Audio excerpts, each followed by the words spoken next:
G'day doggies fans, all things Bulldogs. It's episode 46, Thursday, 2 days out before another blockbuster.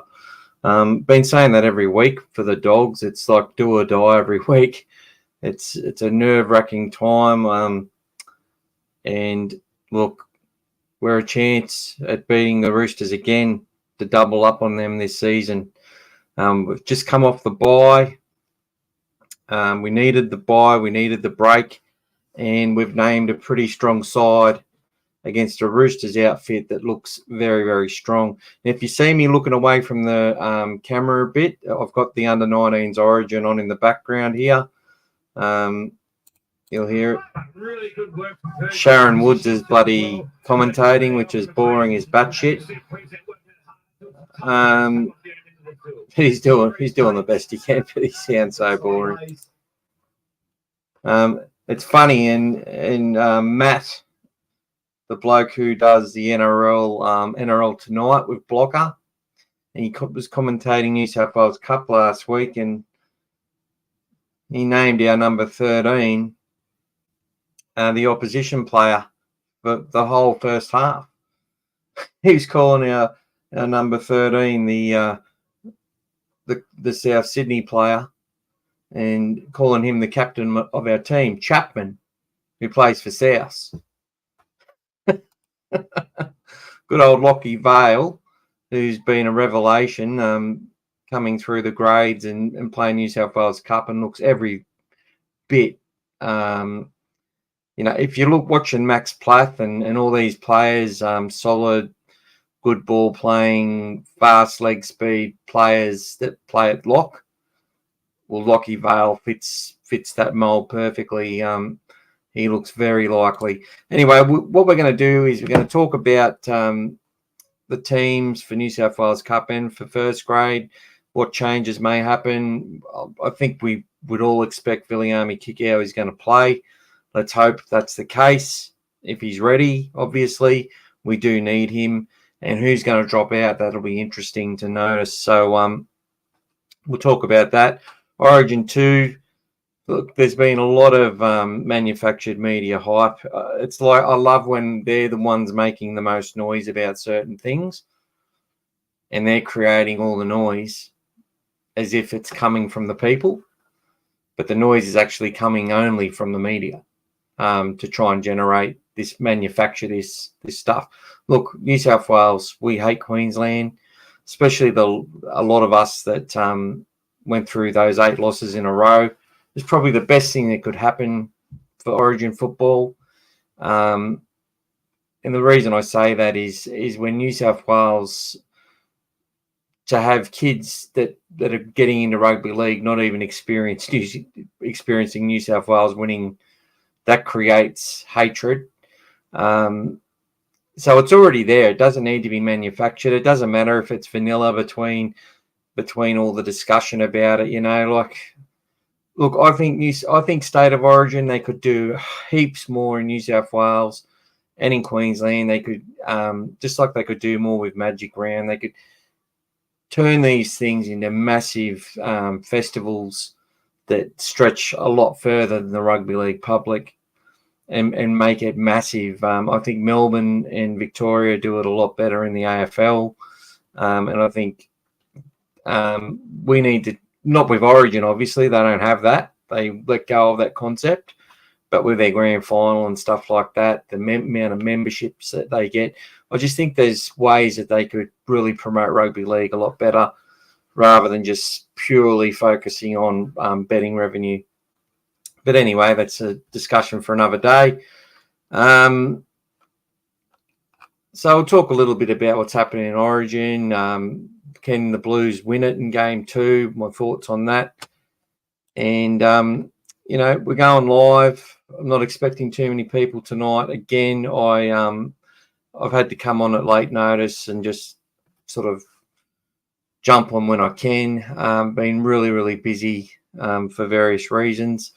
But, I'm here doing what I love, and that's chatting about the Bulldogs. So come say hello if you want.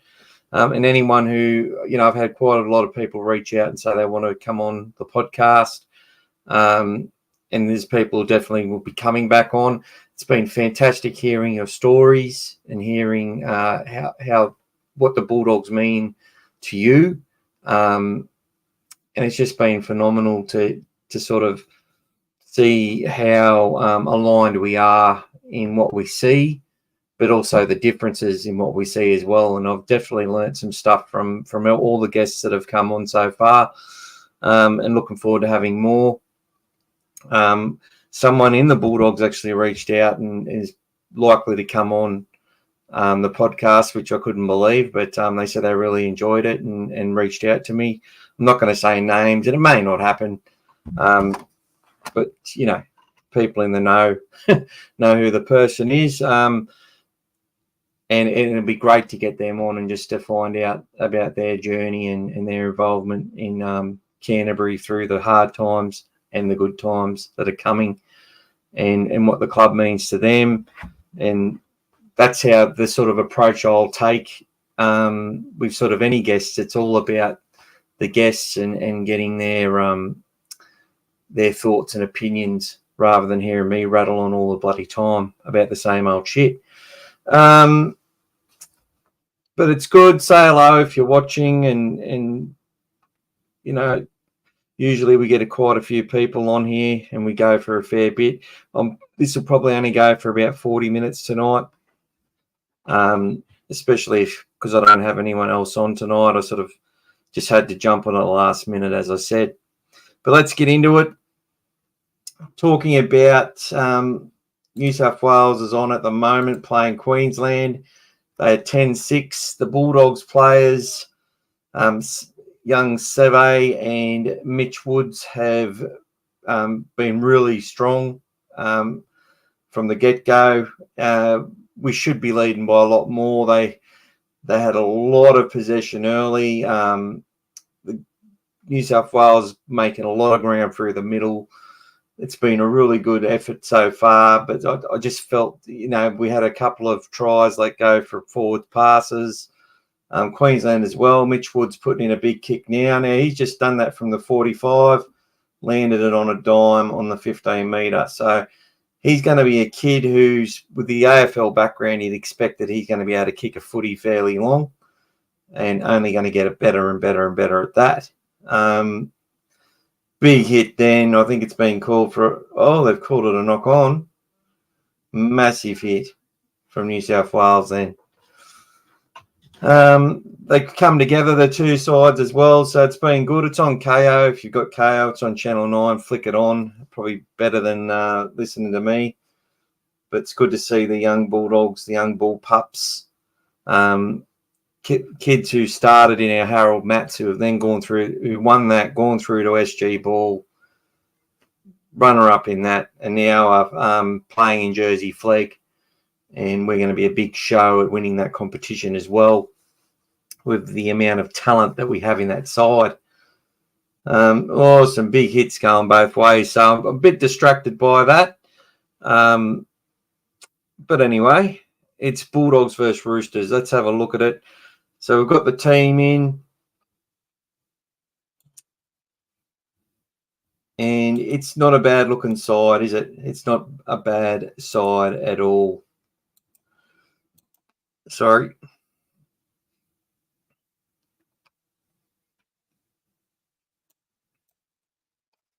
So he's back. Sorry about that, guys. Just got distracted. But Jarrell Skelton is back for the Canterbury Bankstown Bulldogs. And I just...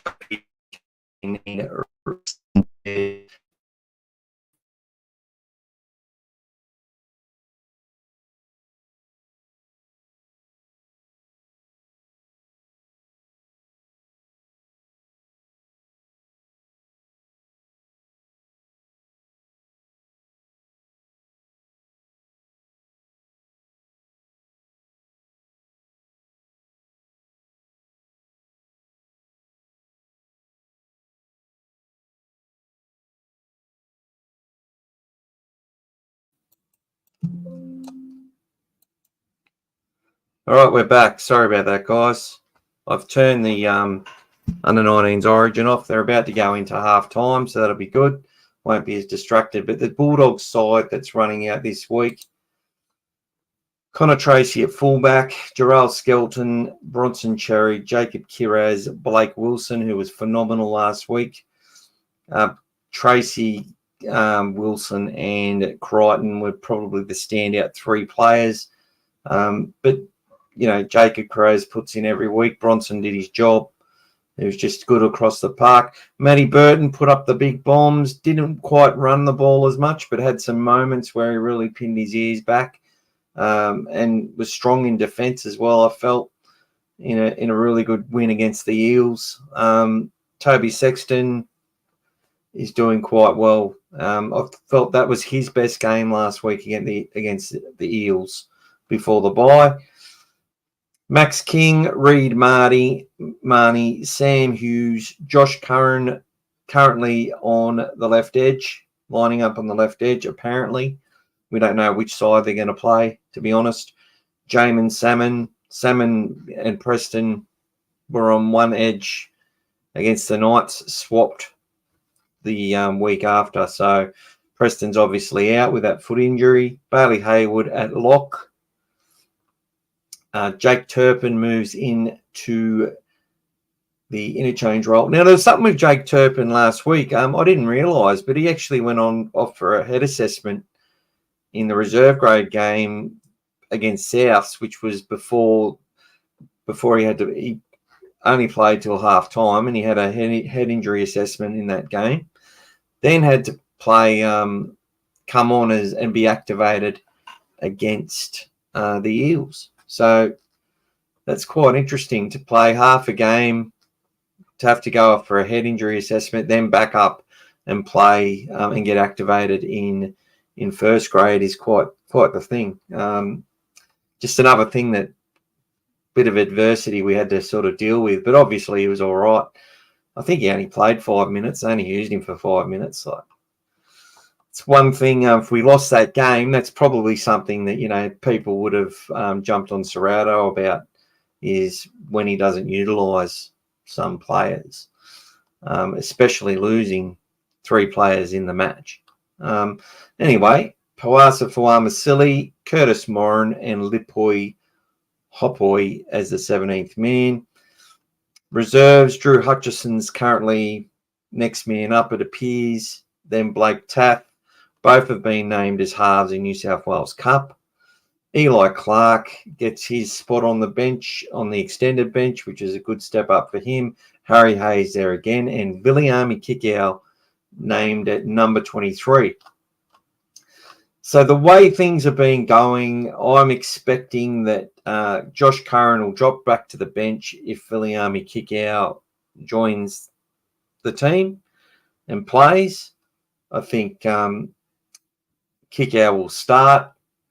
Curran will drop back to the bench, and Pawasa will probably drop out. It's just been very...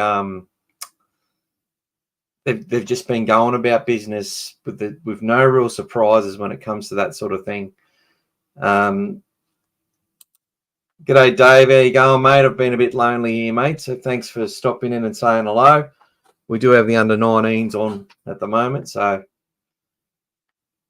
hope you are well, my friend.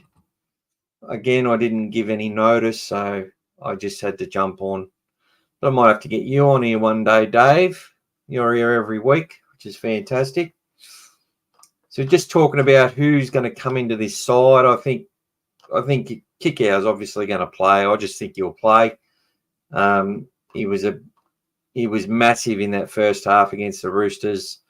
All good, bruv. Yeah, so he was massive in that first half against the Roosters in the first time we played him. At that point, we'd only won the one match. I think we just lost to the South Sydney Rabbitohs when we should have won. No one gave us a chance, and we were the best team that they'd played to that point. The way we went about business in that first half, and we all know what happened in the second. But I think we're a much more confident outfit now, as are they. They've lost Lindsay Collins, obviously, and a few other players. Connor Watson, who, let's talk about that for a minute, hey? Connor Watson, he is a type of player who is suited to the way rugby league's been played this year. And I said it last week, Pete Noonan, I gave him a shout out because he was talking about small ball, and has Serrauto been one of those coaches who have changed the mould of the game with the way he's gone about things. And I'm starting to see other teams go about that sort of approach, like the Rabbitohs last week when they beat the Broncos. I noticed they were doing a lot more linking through the middle, through the smaller men. I've been watching the Dolphins, who have struggled without a lot of big boys. And they're sitting there watching Canterbury, and they're like, well, that's the small. Every week they line up with the smallest pack in the comp. Like, they've got some big, competent boys in our team. We've got some big, fast back rowers and stuff. Like, we're not midgets, but we've got we're lacking one or two big men in our side compared to most sides that we line up against. And these other teams are taking notice, and this could shift things for us, because if it shifts things for other sides, does that make us more vulnerable? Have we got a head start on the rest? Because you watch games and you see these big boys skittle sides, like they look like they're well on top, but then these teams with the smaller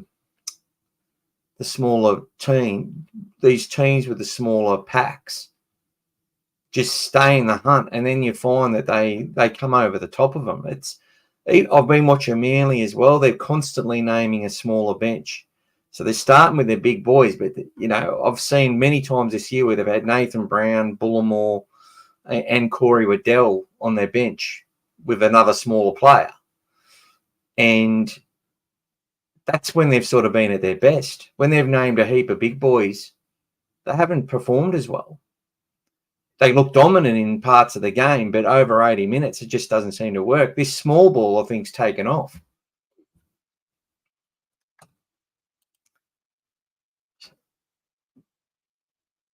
Mick, it's Pete, and I'm just watching Mitch Woods. Mick, and he's good, but there's a lot of deficiencies in his defence. I think Cam will spend a lot of time on the part of the game.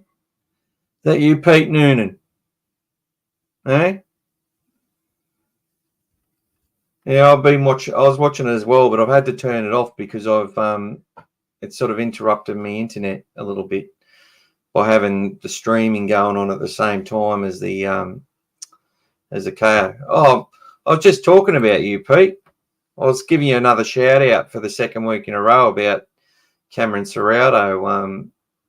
Has he been the one to sort of pioneer a new way forward in rugby league? Because if you're watching teams closely, teams like the Dolphins, the Sea Eagles, South Sydney in recent weeks have changed the way that they've gone about things.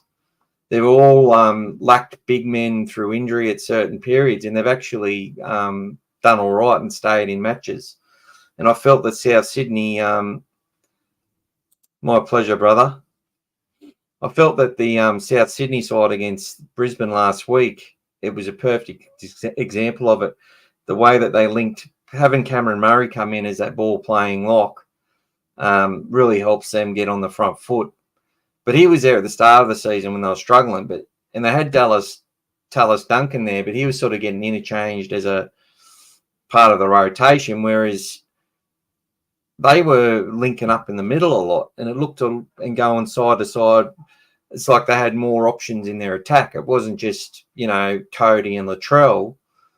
And so Wyden was sort of running wider, a bit like Burton. And then you got the half, Cody now at half, and then you got the other players there. They were sort of linking up in the middle, and they were stripping teams of numbers. And one thing Souths are really good at, especially when Latrell and Cody are on the field, is when they're really good at reading numbers. And when they see a team's exposed, they go bang, and they put on points.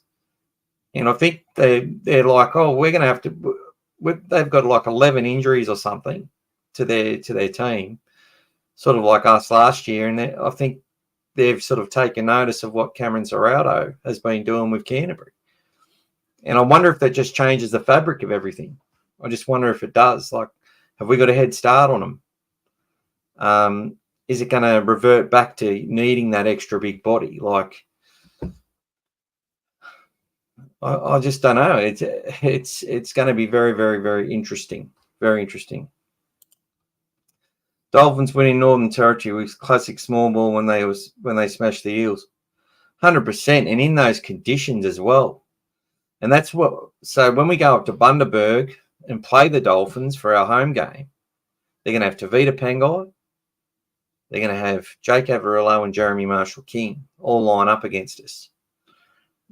And though I think it's going to be one of the most important matches of the season, it seems every match is the most important match of the season. But for me, that's one I really want the Bulldogs to win, more so than a lot of others. And the reason I say that is because, you know, we beat them last year by a point. There's only one side that, you know, every new side that's come into the competition since Canterbury have been playing since the 30s, every new team that's come in have never beaten us on the first go. And we kept that record intact. I think the only side that did was the Auckland Warriors. But outside of that, no other side had. Amongst all the different franchises, from the Storm to the Dolphins to everyone that's come through. So little stats like that I keep a notice of. But I just find Jeremy Marshall-King's now been given a contract which is more than what Reid Marnie earns, right? So well done to him to get that contract. Tavita Pangai gets to go there and earn some cash and provide the Dolphins with good value potentially. And I'm sure he will be motivated and eager to perform. And when Tavita's in that mindset, he's going to be an asset to them. Is he going to be suited, though, to the way that the Dolphins are playing? Is he just going to run it forward and tuck it under his arm, or is he going to bring the offload to it? Because, look, I'm watching those big sides like the Broncos, the Eels. They're all offloading. They all look fantastic at different points. They all look like they can score 1 million points. But their defence is shonky. Under these smaller sides are just running them around the park and outlasting them. And it's just brought a new dimension to the NRL this year. It's like I thought last year was the closest comp I'd seen on paper, but it didn't pan out that way. This year, it is definitely one of the most closest, intriguing comps we've seen in a very, very long time. And the Bulldogs are up to their necks in it. And, you know, everyone's expecting Melbourne to me are the team which, you know, I look at them versus Penrith and I think, I know they won round one, but I never worry about Penrith round one. I think there's no way the Storm can beat Penrith. But what the Storm have done with missing so many of their players throughout the season, they've got to be a big chance at the title this year. They've got to be. The Roosters are currently on the real ladder that I do. If you give every team their bye points, the Roosters are sitting fourth. So you've got the Storm, the Panthers, Roosters, and the Sharks in the top four. Cowboys jump ahead of us. They're actually sixth because they've had 8 wins. They've had more wins than most of the teams in the top 8. The Broncos actually dropped down to 12. So it's going to be very interesting to see how it all pans out. So we'll go through what the games that are left and what I think the Dogs can do in those games.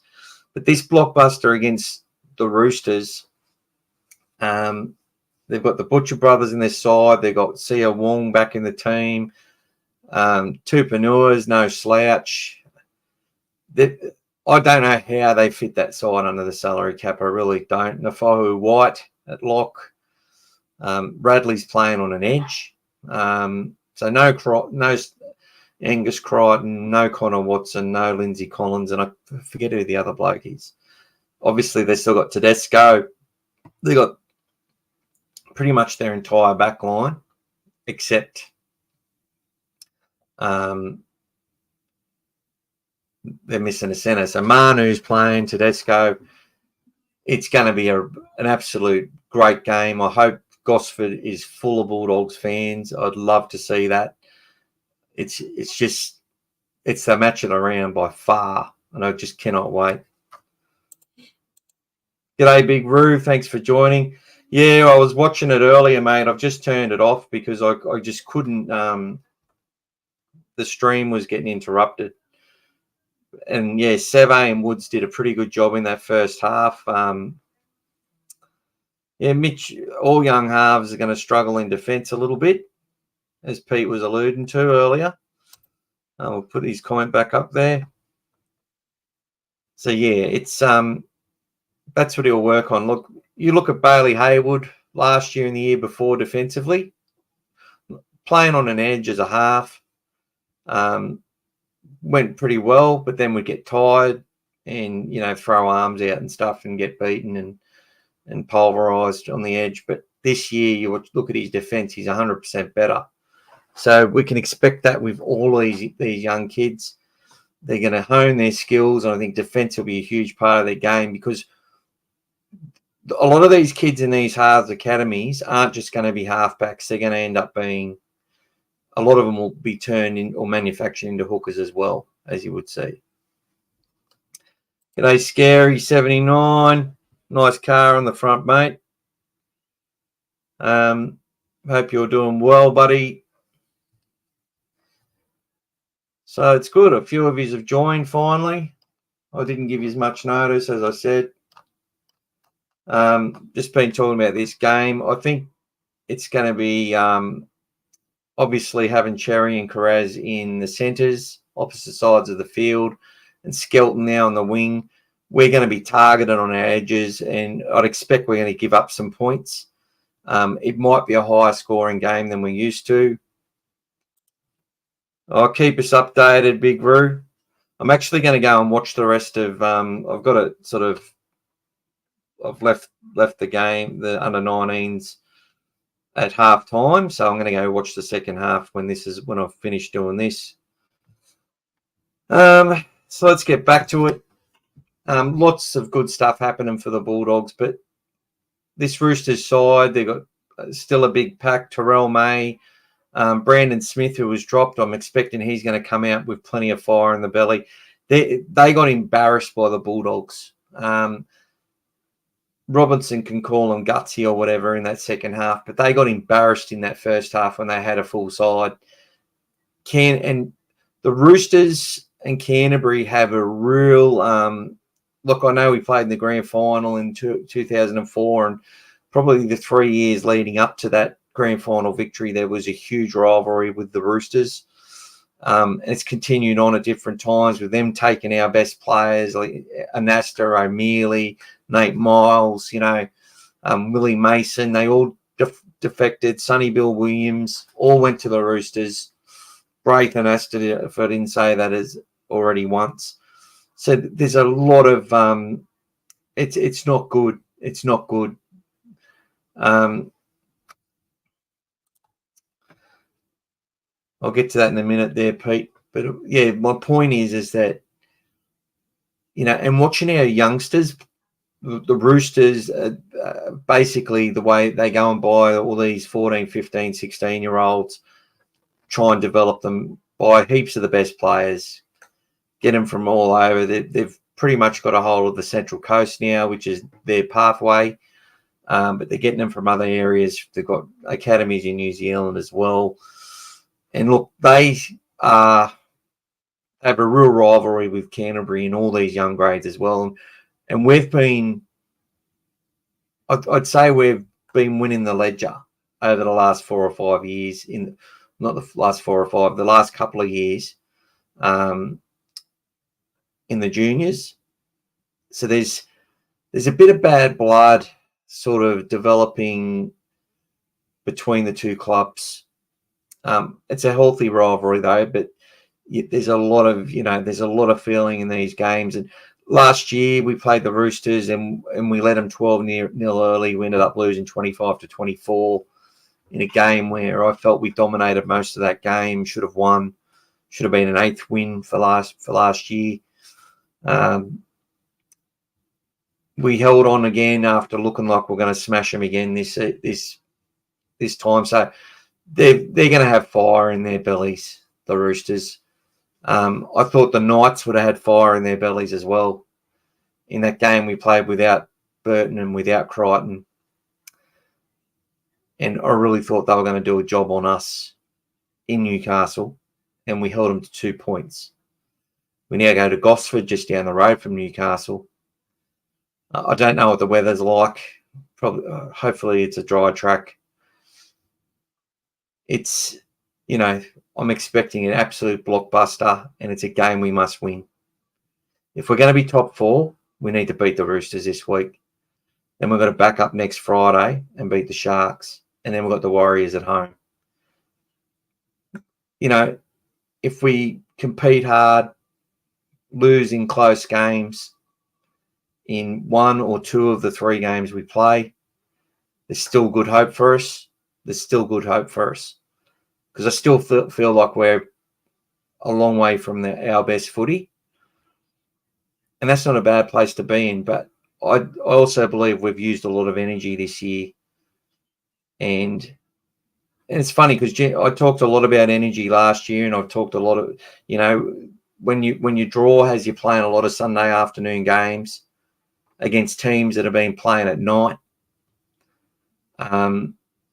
You can get acclimatized, but you also sweat more than your opposition, which means you've got to recover differently. The turnarounds for our team are shorter than, our opposition in 18 games, and the same in 4 games. These things all have an effect. But James Graham, Booper, he was talking about, or Jammer, I should say, he was talking about that if you've got belief, you can overcome it. And I think this Bulldog side has got belief. And they don't just have belief in themselves. They've got people who believe in them. And the supporter base is starting to rise again. And everyone can feel it. Everyone can see it. And I just pray that these guys can keep this roll going. It's so good for the rugby, for NRL. It's so good for rugby league. It's so good for our area, an area which has done it tough over a long time. It's so good for the brand in Australia. And I really just hope that they can just keep on competing in every match that they play and win the majority of them. That's all. It's, sometimes it doesn't work out how you want it to, but I think the tide has to turn for us soon.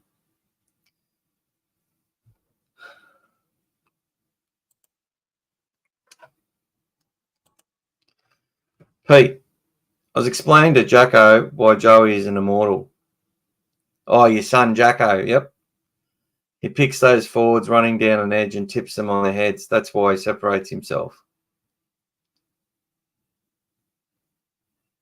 That was probably it. To me, it was the defensive Andrew Johns, probably the smallest man on the field, or the shortest. The way that he smashed the big men. Now, he didn't just throw a leg out like Langer and trip them and then hold on their jersey and let them fall over his foot. He didn't just do that. He got down low. He put his shoulder in with perfect technique. And he put them on their ass. It's all about the defense. And it's funny you say that. Because, I was talking about our academy is developing. It's developing halves, but it's going to develop hookers as well. They talk about Andrew Johns in Origin. He had one good series as a halfback, in my opinion, and that was when he came back. Didn't play game 1. We won game 2 and game 3. And it was talked about because he said he never dominated Origin and all that sort of stuff. There's always this feeling amongst New South Wales that we have to have our special players that we glorify have to dominate Origin. And it's hard for most of them, and most of them don't do it. Whereas you look at Queensland, they have players who dominate Origin, not just once or twice, but for years. And they actually do. And they have all these players which come into their system for sometimes it's a cameo and they play really well and they make a huge difference. But often, like you look at your Dallas Johnsons and players like that, many of the hookers that have played for Queensland, they just got down to business, and the Gary Larsons. And I fucking hate Queensland. But they have that. They have the players which step up in Origin, the Dane Gay guys. We don't.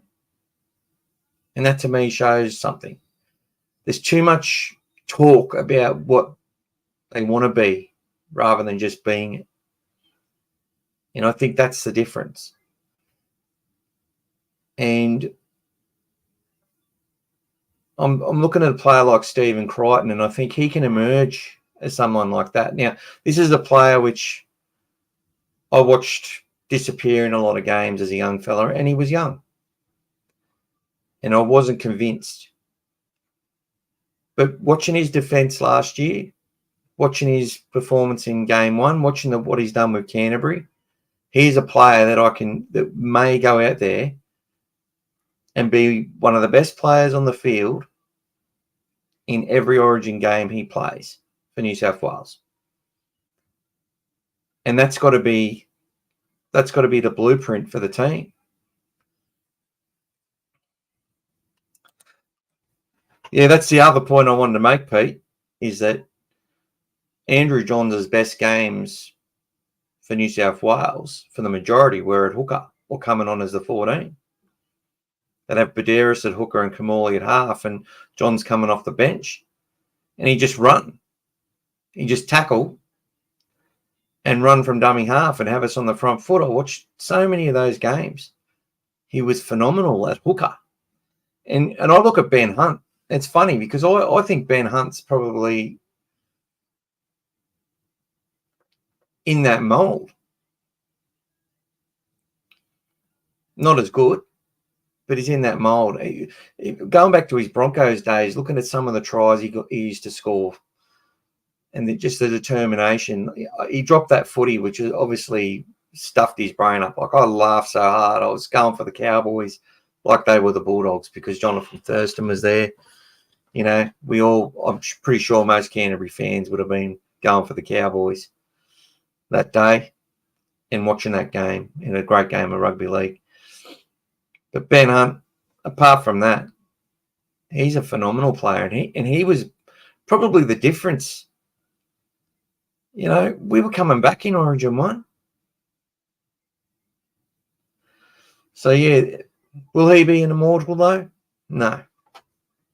Unless he can take the Dragons to a premiership and then get another one, maybe. But, yeah, he's not in that same class. But Pete, yeah, 100%. Brett Kamali, Jeff Tuvey, they all played. So there you go. New South Wales Cup side, let's talk about that. And the reason I want to talk about our New South Wales Cup side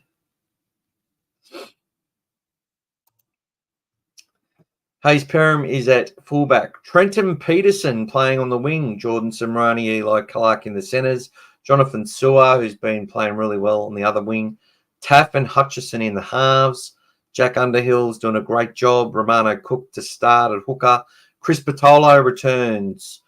Katoni Katoga is there again with Harry Hayes. Lachlan Vale doing a very good job making that lock spot his own. Ruben Moyle is a very talented player. Joey O'Neill. Callum Donaldson and Alec Jones.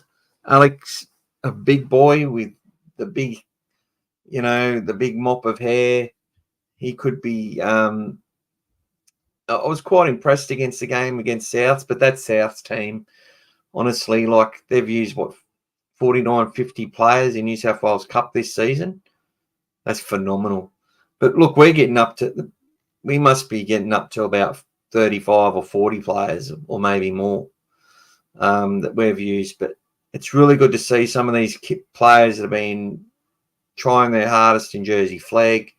We've seen a lot of the SG Ball kids come up to play some flag. They're all still running in Ron Massey Cup.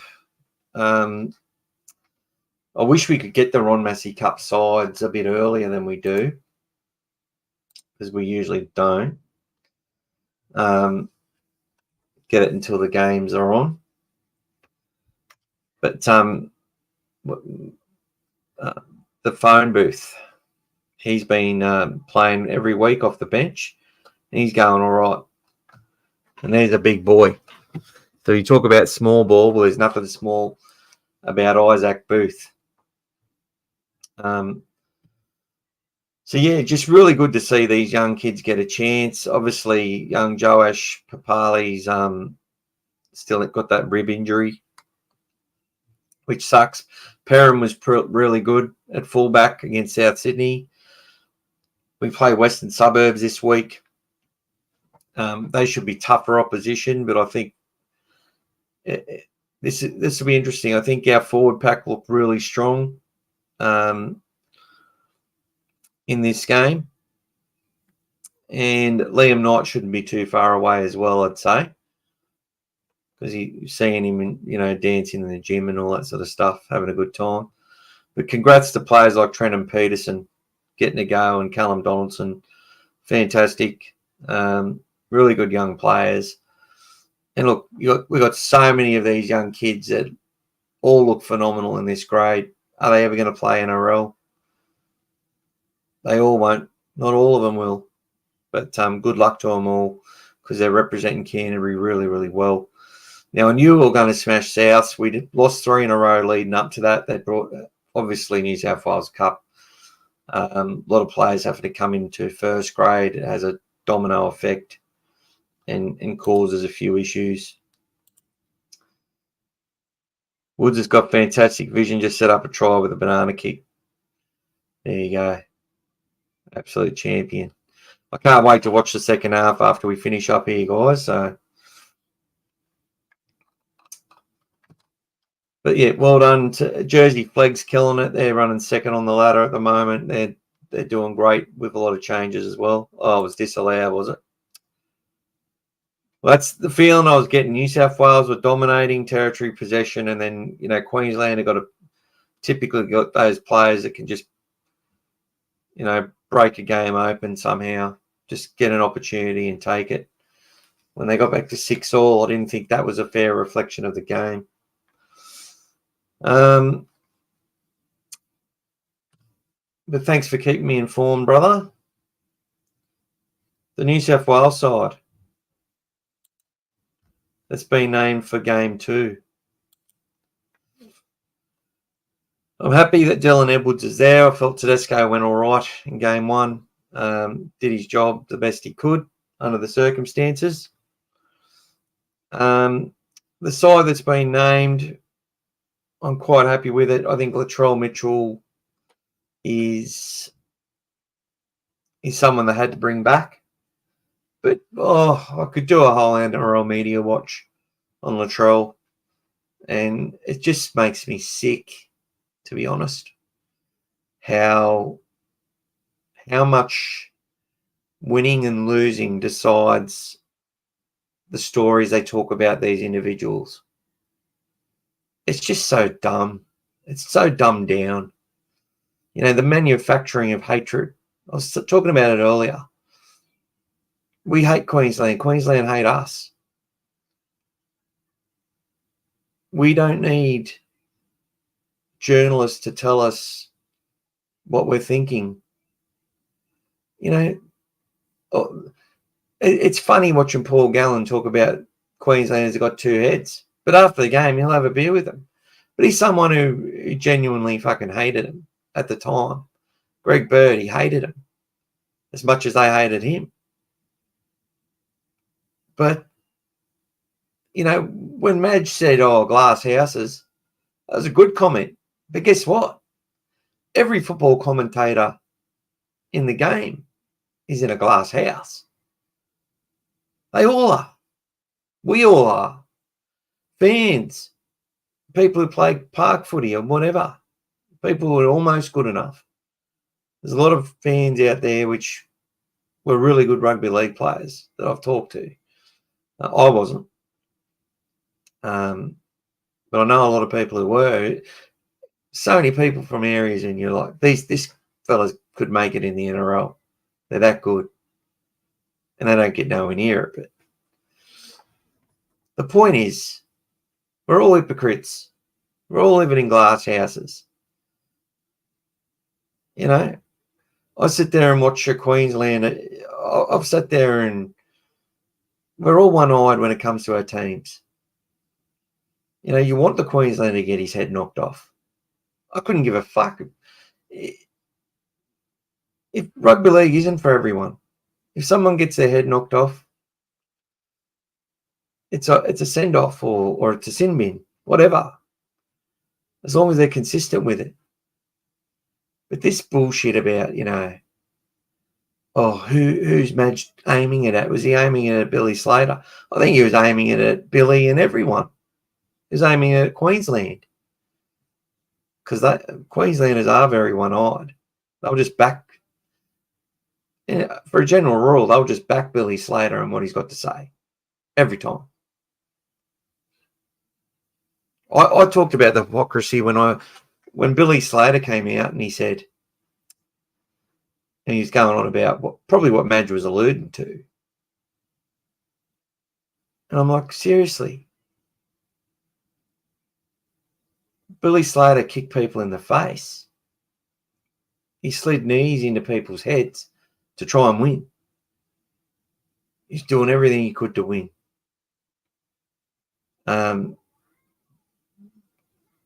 What's his name? Brent Stewart. In that grand final that Melbourne beat him 40-0 or something. He was knocked out at the start of the match. Billy Slater was involved in that. Billy's done some horrible things.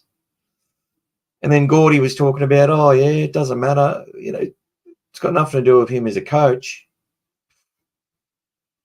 Like, people just come up with anything. It's a fair comment for Madge to say glass houses because they're all in glass houses. They've all changed their tune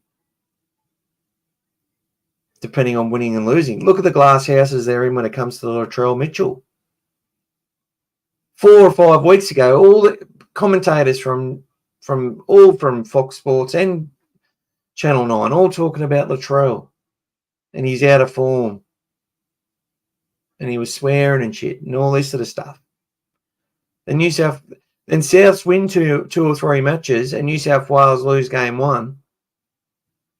And and everyone's back on the Latrell bandwagon.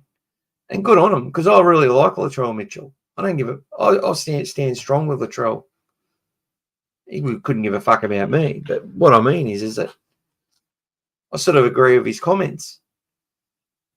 If he shut his mouth and stood in line like a lot of people are expected to, or if he was if Latrell Mitchell was a Queenslander, the media wouldn't, I think there'd be a lot different rhetoric about him in the game of rugby league. It's funny that being a Queenslander gets you a lot of free tickets when it comes to criticism and stuff. There's been some really big grubs there, but the whole state just gets behind their players. If they're Queenslanders, they get behind them. Unless they turn their back on Queensland. But Latrell, he's sort of like glorified the media. So he's been glorified again now. Because Souths have had 3 wins in a row. And New South Wales need him. And look, I'm glad. I think he's improved over the last 3 weeks. And actually, I didn't think his form was that bad. Effort areas though. If you really watch him and go as a fullback and the amount of walking he does and the amount of times he sort of ran out of puff, you go, is there a better option for that team to move some positions around?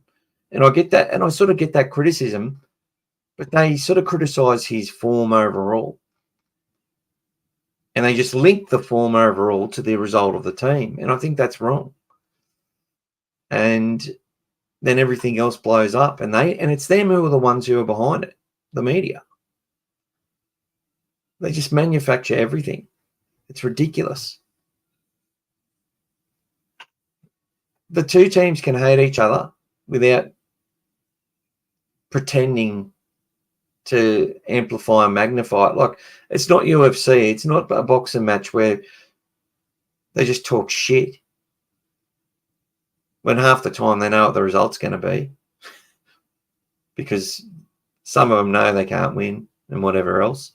It's not World Wrestling Federation. It's rugby league, and they're playing a sport that both teams desperately want to win, whether they get paid or don't get paid. It's just got that authenticity to it, the game of origin.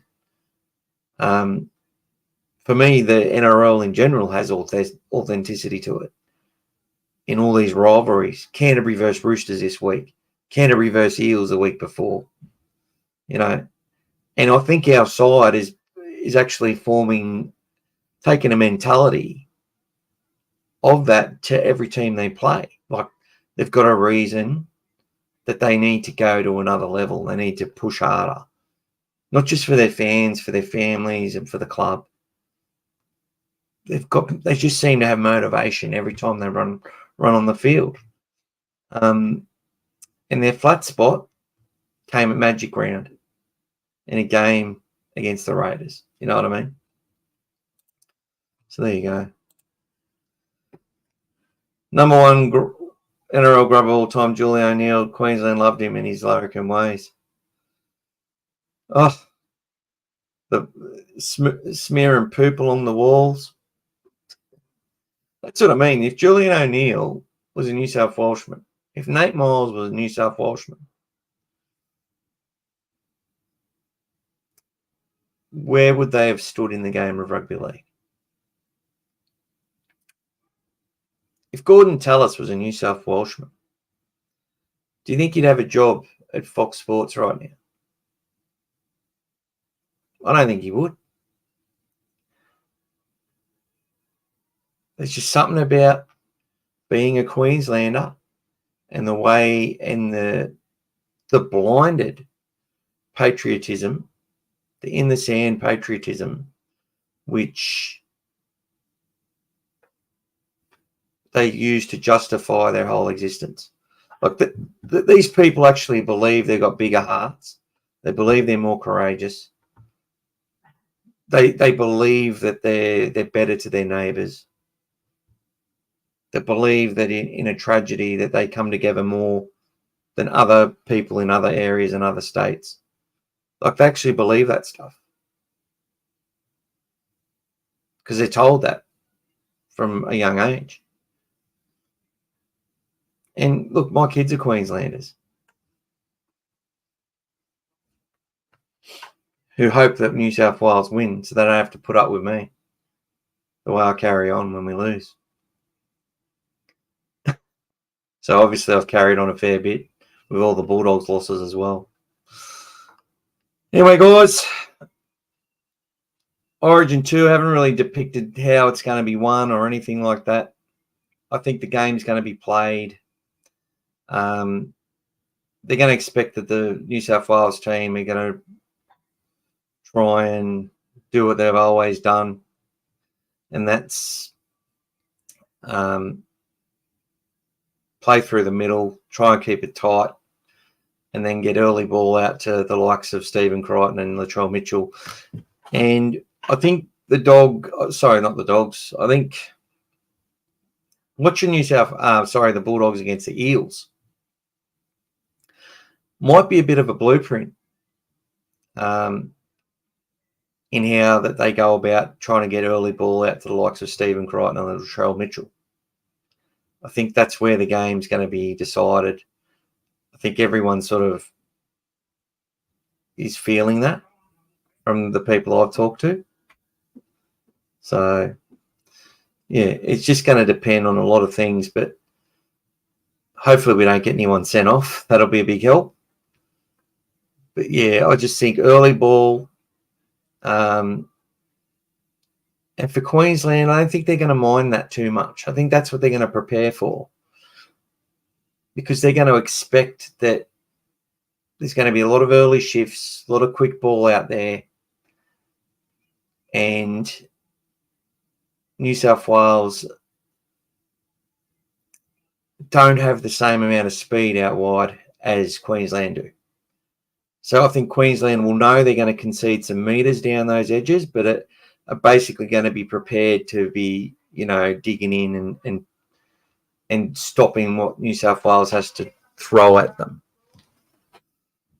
The one good thing about New South Wales, though, and this has been talked about a lot, so it's not a big revelation, but Mitchell Moses does play more direct, and that's going to help with the likes of, those smaller forwards and stuff as well, and getting those balls out to those edges. It's going to be based on momentum. New South Wales are going to have to generate that momentum to win. Ashley Klein is going to put the whistle away. I can feel it. They're going to be slow play the balls one after the other. And the team that's faster, which I still believe is Queensland, are going to be in a much better position to execute points more often than us because of that speed. So New South Wales obviously have to dominate field position, but they're going to have to play some footy. They're going to have to get some offloads happening. They're going to have to make some things happen. And, this Penrith style of bashing them into submission and playing field position, it will only sort of work if we can get like 70% of the footy or something and keep getting the ball back. They showed last year, Queensland, that they can play without the footy and then just execute their opportunities. And that came from the speed that they've got. I think the New South Wales side is a much better side. I think this is, again, we've picked the team in round one. Obviously, the likes of Edwards and Cam Murray weren't available in Origin 1.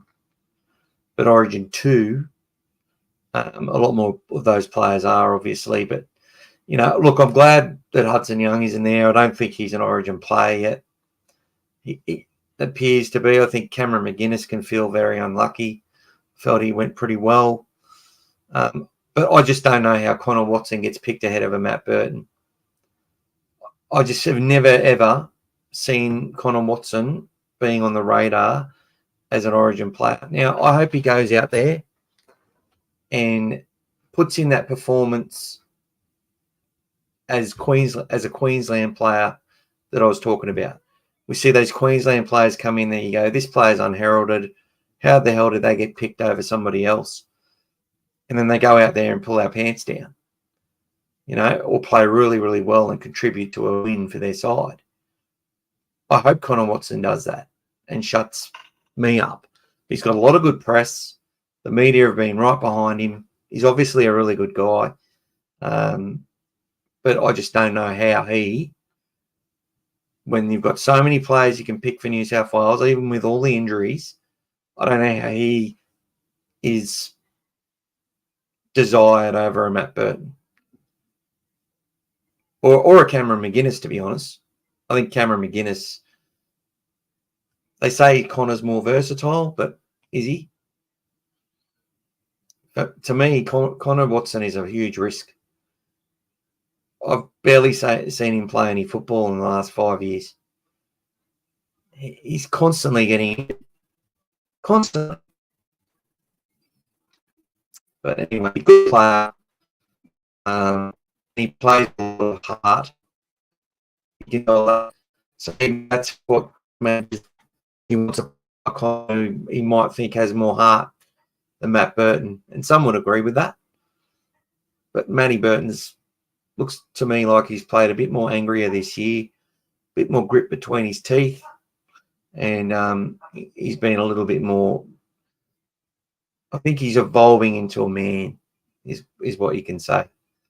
And when he reaches that potential, yeah, I don't think they'll be picking players like Connor Watson ahead of Matt Burton. But look, next Wednesday, I hope Connor Watson is the best player on the field and leads New South Wales to a win. Nothing more than that. And I won't be sitting there saying I told you so if it doesn't work out, because I really don't think he's the type of player which is going to sort of influence a loss, if that makes sense. But we might look at it and go, if we had a bit more strike, a bit more versatility out there, it might have served us well and got us to a win. But who knows, man? Who thought that Joseph Suaalii, he looked like he was a ready-made Origin player? Who would have thought he would have been sent off after 8 minutes? State of Origin, greatest game. I still prefer me week in, week out. I'd happily trade in State of Origin for, the NRL is it. Canterbury Bankstown are it. They're number one. And I think that's the difference between Queensland and New South Wales, if you're thinking about it like that. Queenslanders would rather play for Queensland than their club. And their supporters are probably the same. Whereas Canterbury Bankstown are everything to me. And my state, as passionate as I am, as much as I hate Queensland, as much as I want to win and dominate, I'd give up New South Wales before I gave up the Bulldogs. So there you go. And I think a lot of Canterbury fans are like that. Whereas a lot of Broncos fans, I think they'd go Queensland over Broncos any day. But that's just my thoughts. Anyway, I've been waffling on for an hour. Thanks for everyone who's joined and said hello. We'll get some people on here. It'll be a lot more exciting. I am very tired. But thought I'd get on here and have a chat and say hello. Hi, mate. Only just got your message. You were on. Good for the Dogs. Birdo was playing on Saturday, but unjust. He was left out. So many number 18 starts. That's rubbish. Yeah, well, that's the elephant in the room, Pete. I basically, I've just gone on about, Connor Watson, good bloke, good player, but how the hell could he be picked ahead of a Matt Burton? Yeah, there's just no justice in it at all. 18th man, he's been paid, $90,000 to not play for the Bulldogs, to not play for New South Wales in the last 2 years. Plays a really strong hand in the win over the Eels. Has been much more consistent this year. Playing a bit angrier, a bit more grip between the teeth, as I was just saying, and doesn't get picked. I'm all for Cam Murray. Spencer Lenu's got to stay in that side. Felt sorry for Cameron McGuinness. And I wanted Latrell Mitchell back in that team. I think Latrell Mitchell, I agree with the commentators that he is the player that Queensland fear. I agree with that. What I don't agree with is how quickly the media have gone from loving him to hating him to loving him again because Souths have won a few games and New South Wales needed him. It just shows how pathetic the media are. But Matty Burton's got a lot to prove this week. And I really hope he and Toby and the rest of them can just keep this roll going. It just feels like every game is really important. Now that you've come, Pete, I will go for about another 4 or 5 minutes because I'm going to go look at our draw. And I'll bring it up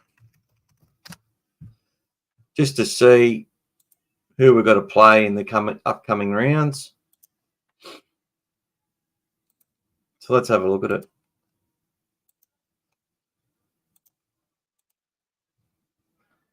How does it appear over here?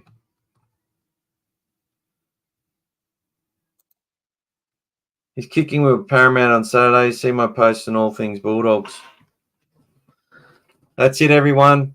Pete's got some good posts about the upcoming games. Get on to All Things Bulldogs, the Facebook page, the Facebook group. Join it.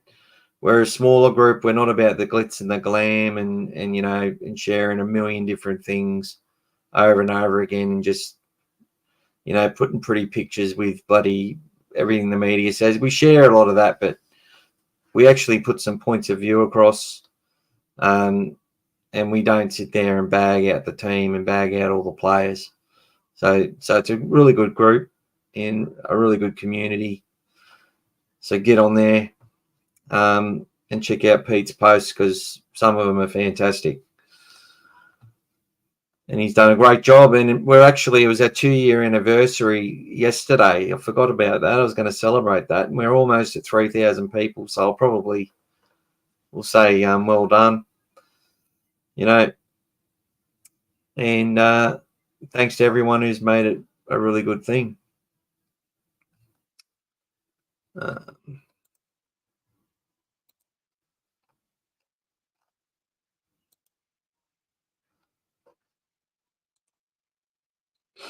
But anyway, let's look at this draw. So we all know the results that have been so far. We're up to round 15 with the bye. We're currently sitting on 18 points, and we've had 2 byes. Okay, 7 wins. We play the Roosters, who are 5th, and we're 6th. Roosters have an extra bye in hand, though. So they're actually higher up the ladder than us. We then play the Sharks 2 days after Origin 2. So I'm not sure if Critter will play in that match. And obviously the Sharks have been really inconsistent and they had great defence to start the season, but it's fallen apart. Now they're a team with, alongside Parramatta and the Broncos, probably 2 or 3 of the biggest teams in the comp. Is that hurting them?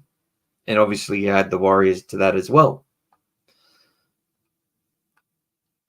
We then play the Warriors at home before we have our 3rd and final bye. And then it's the run home. It's the road trips. We've got to go to North Queensland. We've got to go to Brisbane.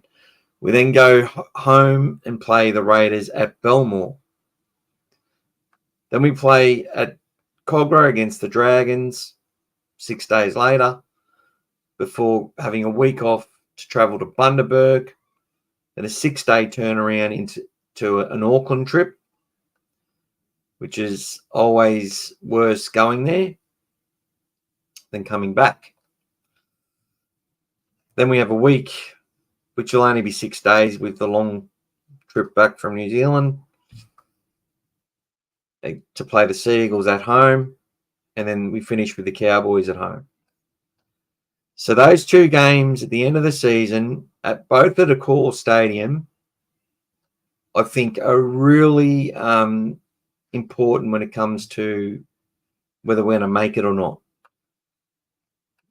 This road trip here against the Dolphins and the Warriors, we must get 2 points out of that.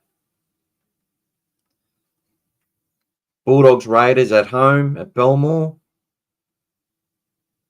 We finally had a good win against the Titans at Belmore and give the Belmore faithful a much easier day than what they've had to endure since we've been back to Belmore. Then the Dragons at Cogra is going to be a grudge match, and I think it's going to be a big match. I sort of look at these in little pockets of 2. The road trip after our bye to go to North Queensland and then to play the Broncos 6 days later in Brisbane. And that's a day game too. Broncos in the day. I'm not sure they're that good. Cowboys at 6 p.m. up in the hotter weather in Townsville on a Sunday at 6. So that's the rest of our games. Roosters at Gosford this Saturday. Sharks at Accor next Friday. followed by the Warriors at a core. I think we need to win 2 of those matches. I really do. Then we've got 2 games away after our 3rd bye. If you can snag 1 win there, good times. Then these 2 games back to Sydney, and we get an 8-day break into the Raiders game, which is good, on a Sunday at 4 o'clock. Then a 6-day turnaround into a Dragons match at 7 p.m. at night. You get a win out of those 2 games, good times. Now, you look at those 2 games and go, they're 2 teams we should and must beat. Bulldogs, Dolphins, Warriors, Bulldogs. That's going to be tough. Get a win out of that, good times. Looking to win the final 2 matches of the season at home in front of huge crowds. Hopefully trying to get our team into a top 4 or into a top 8. Tough draw. You know, Cowboys are actually sitting 6th on the ladder because they haven't had a bye yet. They have their first bye this week, I think. Their first bye in round 15. They're on 8 wins already. They're not going as bad as it seems. Another team with the potential to play small ball. Still got some big boys in their side, but, they don't have the Cohen Hess and those sort of players. So we play them twice. We play the Broncos once. We play the Warriors twice. We play the Raiders, the Dragons, the Dolphins, and the Sea Eagles once. It's a tough draw. There's no Penrith. There's no Melbourne. I get that. So every game is winnable. And look, we're on 18 points. We need to win 6 games. 6 games.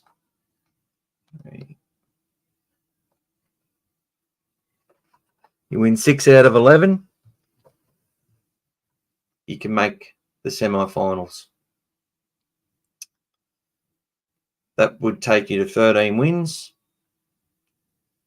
and 9 losses for the 13 wins and 11 losses for the season. Should get you into the finals, into the top 8. We win 7 or 8 games, we could make the top 4. So, looking at all the other draws, I've gone through the predictors. Teams like the Roosters and the Sharks have got a really much easier draw than a lot of sides. Penrith and Melbourne be expected to win the majority of the remainder of their games, especially Melbourne, who have been without all their stars, as I've said. So, yeah, there's a lot going on there. So there you go, guys. Thanks for joining in, having a chat again. I enjoy it. I will give more notice. We will have some other people on the podcast in coming weeks. It's just been a really tough time. G'day, Mike. Cool. Hey, mate, first time here and hope you're well. Do you see the doggies making the top 4? Well, just as I'm about to leave, people jump on. And I find it very difficult to leave anyone hanging. Lovely to meet you, Mike. Make sure you subscribe if you haven't. Be really nice. I don't often say shit like that, but why not? Every other podcast says it at the start of their shows. I don't know why I don't, but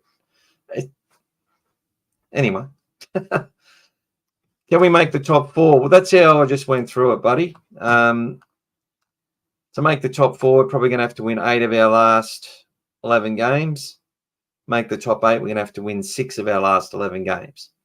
May even have to win 9 of our last 11 to make the top 4. Because 2 of the sides ahead of us, and even a couple below us, have had less buys than us. And some of them have a lot of what I consider to be more winnable matches than we do. But look, we're not playing Penrith or Melbourne again in their own home.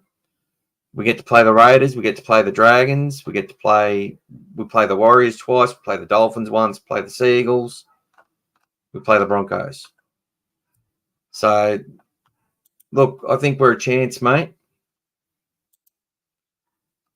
G'day, D. How you going, mate? Off the top of my head, what's the top 5 best Bulldog signings in the last 45 years? Well, I'd have to say my dog's going off its head at the backyard. So that's not making me very happy because I don't want to get kicked out of my house. Don't want the cops turning up for noise pollution. The top 5, look, there's just Terry Lamb from Wests, although he was coming back to us, was one of the biggest signings. Andrew Ryan from Parramatta, a huge signing for Canterbury. There's quite a few. I would suggest Luke Patton from the Dragons, the general. Played a grand final for the Dragons in 99, a game they should have won. Come to the Bulldogs, wins a premiership. One of those fullbacks who had 2 or 3 of the best ever, or just 2 or 3 which were ahead of him. But he was always in the top four fullbacks in the game, every single game. It was a huge signing for us. Stephen Crichton might prove to be one of those players. I think James Graham is in that conversation as one of the biggest signings we've had. And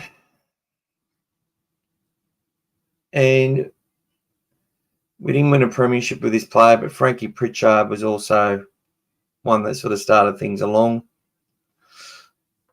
And I also look at things a little bit differently, D. It's not just a player and what they bring on the field. So Ricky Stewart come in 1999 after we had that great 1998. Him and Bradley Clyde come to the club, and look, we had the Melbourne Storm beaten. They would have been out of the comp, and somehow score that try at the end and bundle us out. I think we would have went on. I think we would have beaten the Dragons in 99. I think we would have won the comp. We were definitely one of the best sides in the comp that year. But I think Ricky had a big influence. He got to coach the following year. I think he had an influence on the halves, some of our halves coming through, and players like Brent Sherwin and the like. So it's not just that. And I also look at Josh Addo-Carr in a similar way. Now, Josh, he signed with us. Now, some people have said he was going to go to another teams and all this sort of stuff. He just created the excitement. Matt Burton might also come into calculations down the track. But Josh sort of paved the way. He come. And it's like, all right. And then there's some other players signed after that.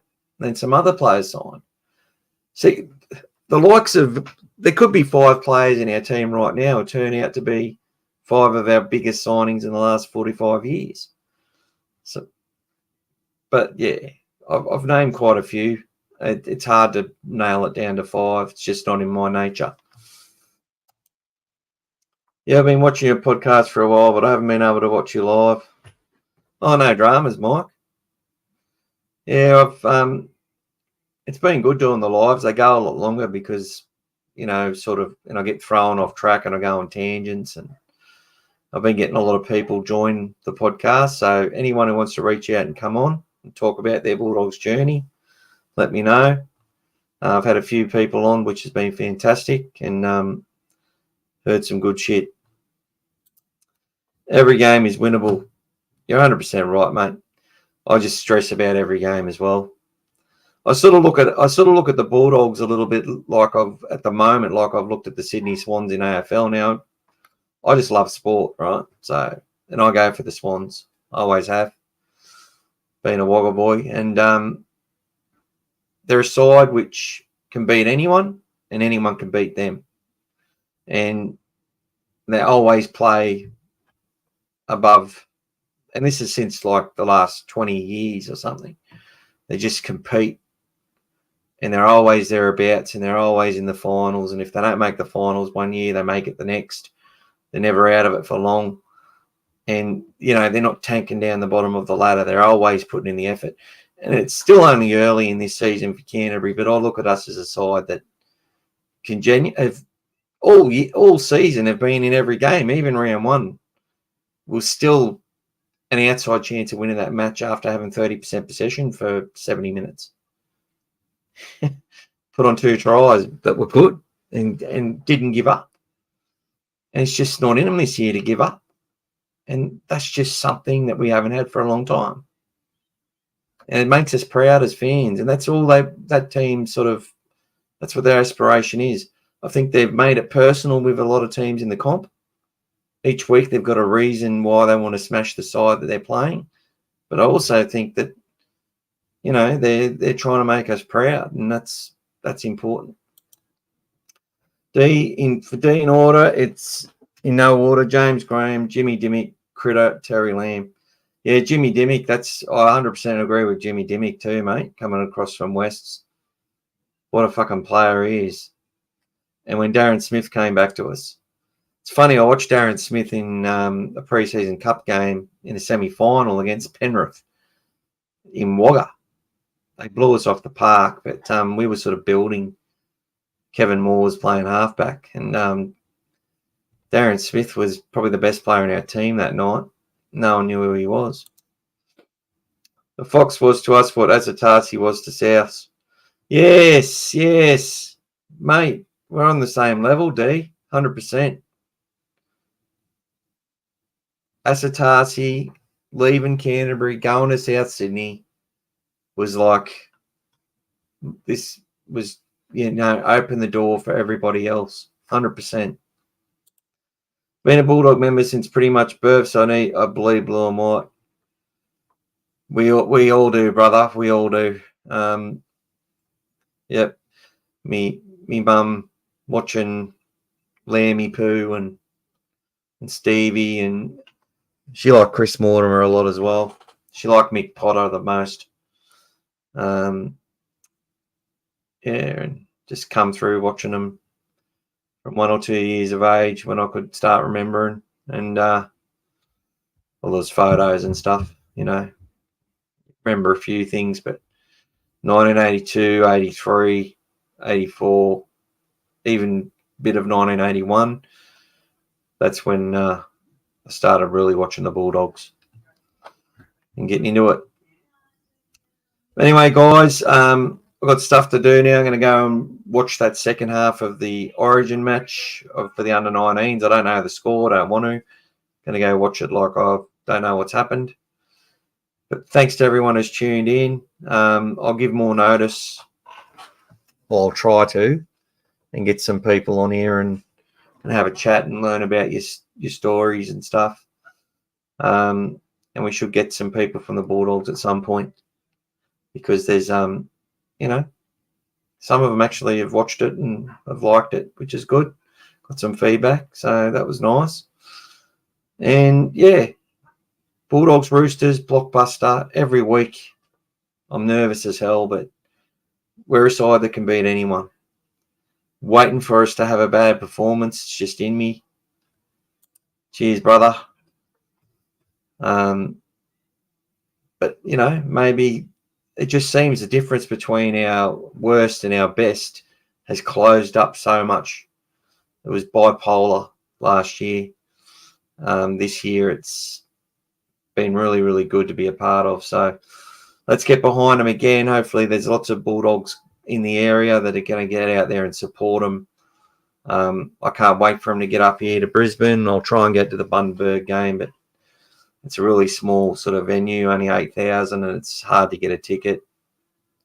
But anyway, see how we go. You going to the You're going to the Gosford game against the Roosters. Good on you, mate. Bloody, cheer loud, cheer proud. That's it, mate. Got to support the boys always. Always. All right, guys. Thanks for tuning in. It's been a pleasure. We'll chat again soon, eh? Thank you. Oh, yeah. When the Warriors game comes up, I'll be doing a podcast with the Warriors fanatic. Nice young fella called Christian. Loves the Warriors, so he'll have me on that. But I might get him to come onto ours for once. We'll see what happens. I normally go onto his podcast. Anyway, chat soon, lads. And go the Dogs. I forgot what my camera is again. See you.